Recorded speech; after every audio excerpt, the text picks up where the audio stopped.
안녕하세요. 반갑습니다. 오늘도 하나님 말씀으로 하루를 시작하는 모닝빵에 오신 여러분들 주님의 이름으로 환영하고 축복합니다. 봄이 되면 농부는 씨를 뿌리며 가을에 맺을 풍성한 수확을 기대합니다. 그런데 가을이 되어 수확할 때가 되었는데 나무가 아무런 열매를 맺지 못한다면 그 나무는 뽑혀서 불에 태워지게 될 것입니다. 열매를 맺어야 될 나무가 열매를 맺지 못한다면 그 나무는 아무런 쓸모가 없는 것이죠. 오늘 우리가 함께 묵상할 하나님의 말씀은 마태복음 21장 12절에서 22절 말씀입니다. 예수님의 마지막 일주일의 여정의 첫째 날 일요일에는 두 가지 중요한 사건이 있었습니다.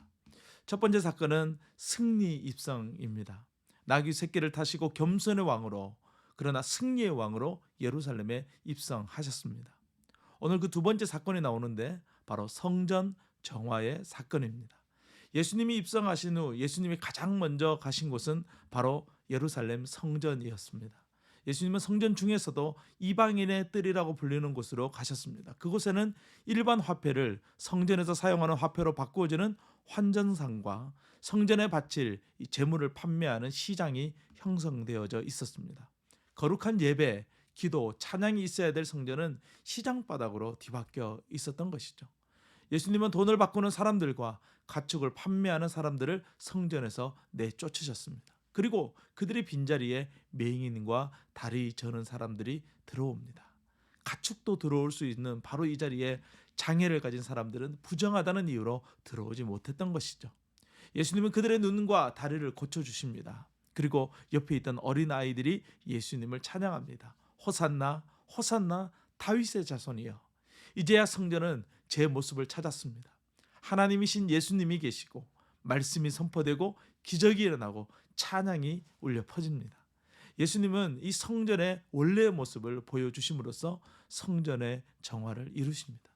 다음날 아침에도 예수님은 예루살렘으로 올라오십니다. 아침 일찍 예루살렘에 올라오시던 길에 한 무화과 나무를 지나시게 됩니다. 무화과 나무는 이스라엘 나라를 상징하는 나무이기도 합니다. 사람들은 무화과 나무 아래서 메시아가 오기를 기다리며 기도하곤 했습니다. 그런데 예수님이 멈추어 서신 무화과 나무는 잎사귀는 풍성한데 아무런 열매가 없었던 것입니다. 열매 없는 무화과 나무는 열매 없는 이스라엘 나라를 비유로 삼기에 안성맞춤이었던 것이죠. 예수님은 열매 없는 무화과 나무를 저주하십니다. 그러자 무화과 나무는 즉시 말라버렸습니다. 이것은 열매 맺지 못하는 이스라엘이 하나님의 저주와 심판을 곧 받게 될 것이라는 것을 상징적으로 보여주는 사건이 되는 것이죠. 이어서 예수님은 제자들에게 믿음에 대해서 말씀해 주십니다. 열매 맺지 못한 이스라엘 사람들의 근본적인 문제는 믿음의 부재였다는 것이죠. 믿음은 동사입니다.